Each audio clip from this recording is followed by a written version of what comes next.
একটা হচ্ছে হস্তিনী নারী, একটা হচ্ছে সাংখিনী নারী, একটা হচ্ছে চিন্তিনী নারী, একটা হচ্ছে পদ্মমণি। কয়টা জাতি হলো? চারটা জাতি হলো স্ত্রী। আর পুরুষও কিন্তু চারটাই জাত ভাই। পুরুষ কয়টা জাত? চারটাই জাত। শুনবেন নাম গালা? শুনবেন। পুরুষ হলো একটা বৃষ্য জাতি, একটা হচ্ছে অশ্ব জাতি, একটা হচ্ছে মৃগ জাতি, একটা হচ্ছে শশক জাতি। কয়টা? চারটা হলো পুরুষ জাত, চারটা হলো স্ত্রী জাত। দুটা পুরুষ জাত খুব ভালো, আর দুটা পুরুষ জাত খুব সাংঘাতিক। খারাপ নয়, কিন্তু সাংঘাতিক। বুঝতে পারছেন? আর মেয়ে ছেলের নাম শুনলেই বুঝতে পারছেন যে হস্তিনী সাংখিনী কত ভালো, নাকি? আর চিন্তিনী তার মানে বুঝতেই পারছেন কেমন। বাংলা তো বুঝতেই পারছেন। চিন্তিনী তার মানে চিন্তা ভাবনা করে চলনেওয়ালা। ও আপনার চাল চড়াতে যদি হয় 2 কাঠা, ও 1.5 কাঠা দিবে, 1/2 কাঠা বাঁচাবে। তার মানে আজ 1/2 কাঠা বাঁচাবে, কাল 1/2 কাঠা, পরশু 1/2 কাঠা বাঁচে, তার পরের দিন একদিন চলে যাবে। তার মানে আপনার সংসারকে বাড়াবে ও। তো চিন্তিনী নারী দেখছেন কিরকম। আর যেটা পদ্মমণি, এটা সবারই ভাগ্যে জুটবে না ভাই। আল্লাহ যার নসিবে দিয়ে দেবে, ওর নসিব চমকে যাবে। মানে খুব ভালো সতী নারী। ও কোনোদিন জিন্দগিতে অসতী হবে না। ও হলো সতী নারী।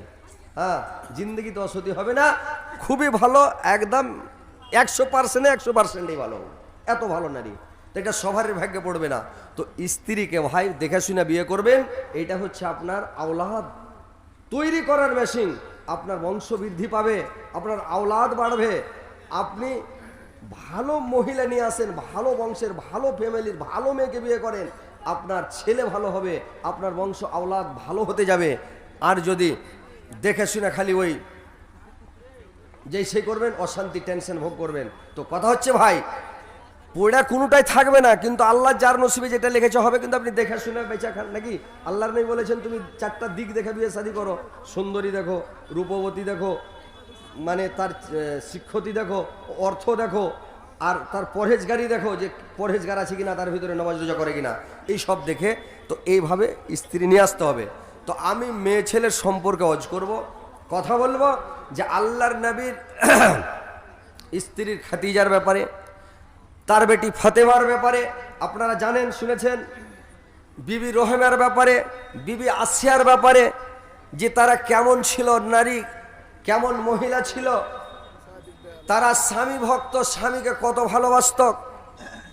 যে তাদের মতো স্ত্রী যদি আমরা পেয়ে যাই, তো ইনশাল্লাহ আমরা সুখে শান্তিতে থাকবো। যদি স্ত্রী মনের মতন হয় ভাই, মনের মতন যদি স্ত্রী হয়, অন্তর ভরা, দেল ভরা, জি ভরা স্ত্রী হয়ে যায়, তাহলে যদি একটা টাইম না খান তাও কোনো ভোগ লাগবে না ভাই, তৃষ্ণাও লাগবে না, ভোকও লাগবে না। গাছের তলে থাকেন তাও ভালো লাগবে, মনে হচ্ছে আমি অট্টালিকার মধ্যে আছি, বাড়ির মধ্যে আছি, নাকি? আর স্ত্রী যদি ভাই মনের মতো না হয়, তো মন লাগবে। আল্লাহর নবী বলেছেন, আয়েশা যখন পানি পান করতেন, তো গিলাসে যে জায়গাতে মুখ লাগাইতেন, আল্লাহর নবী ওই জায়গাখানে ঠোঁট লাগে, মুখ লাগে পানি খেতেন। আয়েশা দেখে খুশি, এরে বাপরে, আমি যে জায়গায় মুখ লাগালছি ওইখানে মুখ লাগিয়ে খাচ্ছে। তার মানে কত মহব্বত করে, ভালোবাসে। তো মনের মতন স্ত্রী হলে ওইখানে কেন আরো কোনো জায়গায় মুখ লাগা যাবে, নাকি? আয়েশা হাড্ডির মাংসটা খাইয়া রেখেছে, আল্লাহর নবী চট করে হাড্ডি খান লিয়া ওই হাড্ডি খান আল্লাহর নবী খেতে লেগেছে। তো স্ত্রী যদি ভাই মনের মতন হয়, কলজা ভরা স্ত্রী হয়, তাহলে ওই হাড্ডি খান কেনে আরো কিছু চাবিয়া খাওয়া যাবে, নাকি? চাবিয়া খাওয়া যাবে, মুখ লাগা যাবে, কোনো অসুবিধা নাই। আর মনের মতন যদি না হয়, হাড্ডি খান ওকে সোতে লিয়ে তো খাওয়া যাবে না।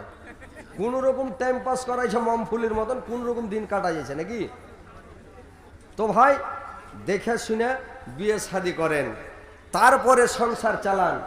দেখা শুনে করবা বিয়া, ছোট খাট কালো মাইয়া, তার উপরে ছেলেরা তো নজর দিবে না। কালো বউ থাকলে ঘরে চিন্তা থাকবে না, কালো বউ থাকলে ঘরে চিন্তা থাকবে না। নানান কাজে যাব যখন হৃদয় জুড়ে থাকবা তখন, নানান কাজে যাব যখন, হৃদয় জুড়ে থাকবা তখন, যাবে না সে আমায় ছাড়া, ঘর সংসার ভাঙবে না। কালো বউ থাকলে ঘরে চিন্তা থাকবে না, কালো বউ থাকলে ঘরে চিন্তা থাকবে না।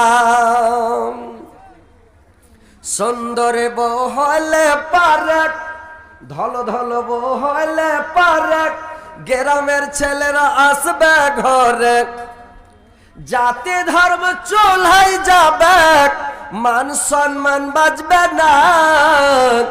কালো বউ থাকলে ঘরে চিন্তা থাকবে না, কালো বউ থাকলে ঘরে চিন্তা থাকবে না। তো ভাই দেখে শুনে ভালো বিয়ে করবেন, আর স্ত্রীটা ভালো নেবেন, তার মধ্যে পরহেজগারি থাকে, ইমানদার হয়, নমাজি হয়, রোজাদার হয়, তাহলে আপনার স্ত্রী আপনার সেবা তাবেদারি খিদমত করবে নাকি? আর যদি ওর ভিতরে দিন না থাকে, পরহেজগারি না থাকে, আপনার সেবা করবে? আপনার কথা শুনবে? আপনাদের বিহারে তো বেড়ি বাঁধা চলে না, আমাদের বাঙালে বেড়ি বাঁধা চলে ভাই। তো যদি স্ত্রীটাকে বলে রে এক গ্লাস পানি লে তো কল থেকে, যাও না, যে তুমি লিয়ে চলে এসো না, তুমি দেখতে পাচ্ছ মারচান চলে এসো, আমি ধরফড় করছি, পানি গালা লিয়ে এসো। আবার ওকে পানি আনতে বেঠাবে, দুটা ভাত খেতে তোরে, দেখো তো সব থালি টালি ধোয়া আছে, পানি আনা আছে, তুমি দুটা খুলে খেতে পারবে না। জি দেখছো যে হাতে বেঁড়ি আছে ওর, দুটা খুলে খেয়ে নাও, আর দুটা খুলে খেয়ে। তো এই সব মেয়ে যদি মূর্খ মেয়েকে বিয়ে করেন, আমরা বলি মূর্খ বাঙালির লোক, আর আপনারা বিহারের লোক বলেন মুরুগ নাকি? তো মুরুগ বলছেন। তো এরকম মানে এই সব মেয়েকে বিয়ে করলে অশান্তি হবে। তো ভাই ভালো মহিলাকে বিয়ে করেন। এবার শোনেন যে আমি আয়াত পরিবেশন করেছি হাজরাতে আইয়ুব আলাইহিস সালামের ঘটনা একটু বলবো আপনাদেরকে, বিবি রহিমা সম্পর্কে, যে বিবি রহিমা কেমন গুণবতী ছিলেন, কেমন চরিত্রবান ছিলেন, কেমন ভালো মহিলা ছিলেন, আর স্বামীর সেবা কেমন করে করেছেন, আর এখনকার স্ত্রী কেমন করে সেবা করছে, শুনলেই বুঝতে পারবেন। তাহলে শোনেন, তাহলে বুঝতে পারবেন যে কেমন। যে হাজরাতে আইয়ুব আলাইহিস সালামকে যখন আল্লাহ পাক বেমারি দিলেন, বেমারি হয়ে গেল, কোনো মানে শরীরের মধ্যে এমন কোনো জায়গা বাকি নেই যে জায়গাখানে আর ঘা নাই, ক্ষত নাই, মানে একদম ক্ষত বিক্ষত, মানে ঘায়ে ঘা, সারা শরীরে বেমারিতে বেমারি, পোকায় পোকা, আর কাটে খায়, কত কষ্ট। গ্রামের লোক সহ্য করতে না পেরে তাকে মানে এক জায়গাতে, যেখানে আবর্জনা ফেলে, ঝাঁটন ফেলে, টাউনের লোক কুড়া ফেলে আসে, ওই জায়গায় ফেলে রেখে দিলেন। কোনো লোক তার কাছে যায় না, তার সব শেষ হয়ে গেল। হযরত আইয়ুব আলাইহিস সালামের সমস্ত স্ত্রীরা ছেড়ে ছেড়ে চলে গেল। আইয়ুব আলাইহিস সালামের কাছে কেউ থাকলো না, সবাই ছেড়ে চলে গেল। কোন মানে বংশের লোক কাছে যায় না, গ্রামের লোক কাছে যায় না, পাড়া প্রতিবেশীর লোক কাছে যায় না। তার স্ত্রীরা, তার বিবিরা তাকে ছেড়ে চলে গেল, কিন্তু তার বড় স্ত্রী একমাত্র বিবি রহিমা, বিবি রহিমা কিন্তু এই আইয়ুব আলাইহিস সালামকে ছেড়ে যায় না, তার স্বামীর কাছেই থাকে। আর স্বামীর কাছে স্বামীর সেবা তাবেদারি করে, খিদমত করে। দুনিয়ার লোককে গন্ধ লাগে, তারা দুর্গন্ধ অনুভব করে, কিন্তু বিবি রহমান কোন গন্ধ পায় না, আর গন্ধকে গন্ধ মনে করে না। স্বামীর সেবা করে যায়, স্বামীর খিদমত করে যায়। এবার একদিন হযরত আইয়ুব আলাইহিস সালাম তার বিবিকে ডাক দিয়া বলল, রে বিবি, সবাই তোমাকে ছেড়ে চলে গেল রে, যদি তোমার মনে হয় তুমিও আমাকে ছেড়ে চলে যেতে পারো। ওর মনটা বুঝা দেখছে কেমন স্ত্রী দেখে। বিবি রহমা বলল, স্বামী গো, আমি হচ্ছি আপনার স্ত্রী, আপনার অর্ধাঙ্গিনী, আমি হচ্ছি আপনার বিবি, আমি আপনাকে ছাড়া কোথাও যাব না। স্ত্রী জাতিকে আল্লাহ পাক আমাদেরকে তৈরি করেছেন পুরুষ জাতির সেবা করার জন্য, খিদমত করার জন্য, তাবেদারি করার জন্য। আল্লাহ আমাদের আপনার সঙ্গে জোড়া মিলিয়েছে। দুঃখের সাথীও আমি, সুখের সাথীও আমি। যখন আপনি ভালো ছিলেন, সুস্থ ছিলেন, আপনার সুখের বন্ধু ছিলাম আমি। আজকে আপনি অসুস্থ হয়ে গেছেন, আপনাকে ছেড়ে আমি কেমন করে যাব বলেন তো? আপনাকে ছেড়ে আমি যাব না, আপনার সাথে আমি থাকব। এখনকার স্ত্রী খালি একজনের বিছানে পড়ে দেখেন, খালি 2-4-8 দিন পড়ে থাকেন, আর শরীরে যখন শুকিয়ে যাবে, কঙ্কল হয়ে যাবে, ওর স্ত্রীটা যদি সামনেও না বলে, ঝ্যানম্যান করবে, দাঁত ঝাড়া দিবে, কিন্তু অন্য মেয়ে ছেলের সামনে গল্প করবে, আরে বাবু একে বিয়ে করে জীবনে সুখ পেল না, একে বিয়ে করে শান্তি পেল না। আরে 2-4-8 দিন বিছানে পড়েছে, তার আগে তো মাফিনা বলছিল নাকি?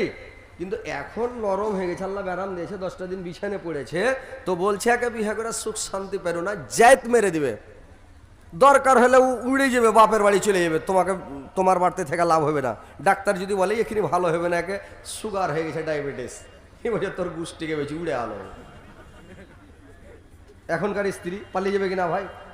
উড়ে যাবে। কিন্তু দেখেন বিবি রহিমা কত গুণবতী, কত জ্ঞানের মেয়ে, স্বামীকে ছেড়ে এক পা হিলল না, স্বামীর সেবা করার জন্য থেকে গেল।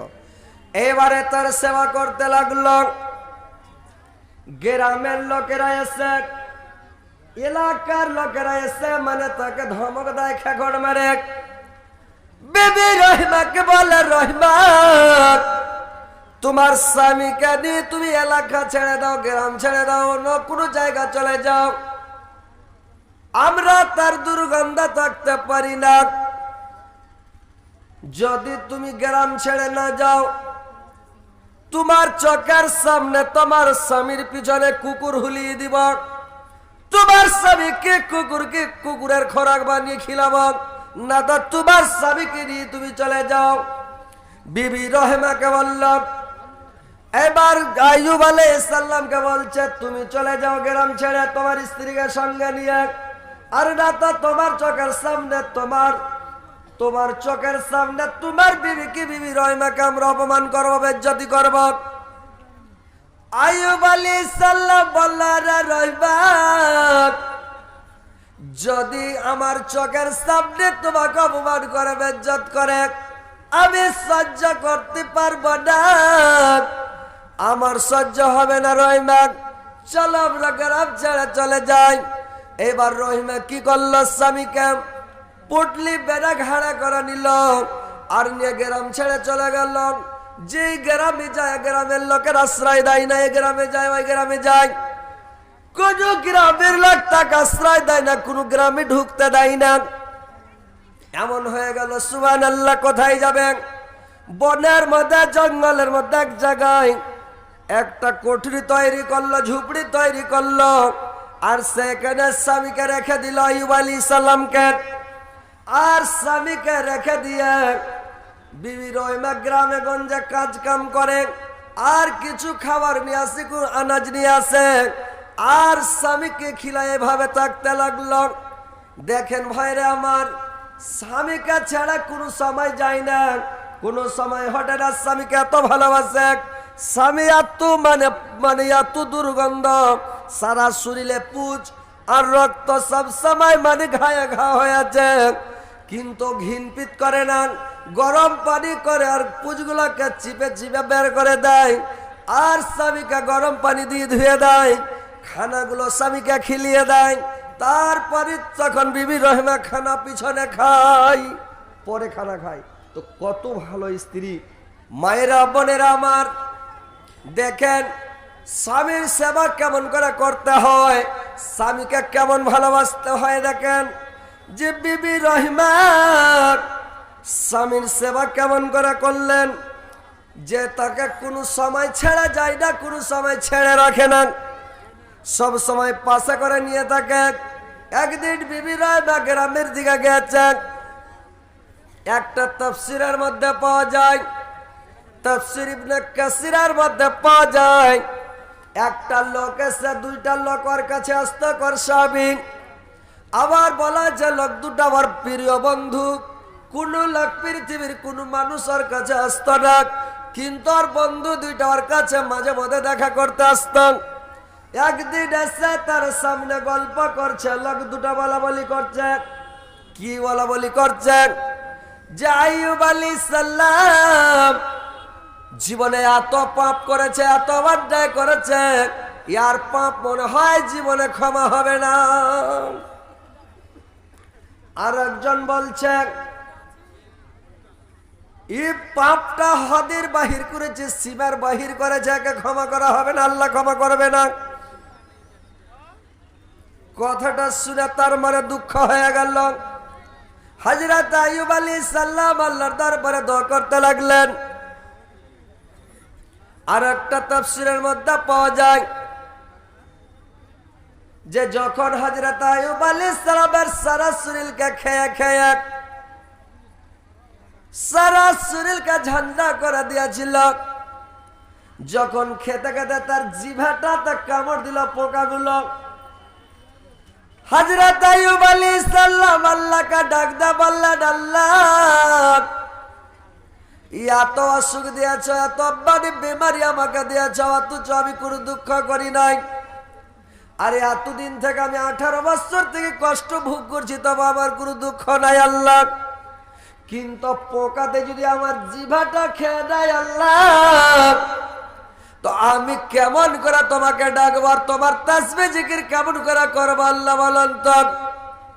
আল্লাহ তখন আল্লাহর দরবারে দোয়া করতে লাগলো, ওয়া আইয়ুবা ইয নাদা রাব্বাহু আন্নী মাসসানিয়া যুররু ওয়া আনতা আরহামুর রাহিমিন। স্মরণ করুন আমার আয়াবের কথা, যখন তার পালন কর্তাকে আহ্বান করে বলল, আল্লাহ আমি দুঃখে কষ্টে পতিত হয়েছি, আর তুমি দয়াবান্দার বান্দা সর্বশ্রেষ্ঠ দয়ালু। আল্লাহ বললেন আমি তার আইয়ুবের কথা আমি দোয়া কবুল করে নিলাম। আইয়ুব আলাইহিস সালামকে বললেন, উরকুজ বিরিজলিকা হাজা মুগদাসালুম বারিদুম ওয়া সারাব। বলল তুমি মাটিতে পায়রেড়ি মারক, মাটিতে গুতকা মারক, মাটি তল থেকে শীতল পানি ঠান্ডা পানি বের হবে, ওই পানিতে তুমি গোসল করো, তুমি ভালো হয়ে যাবে।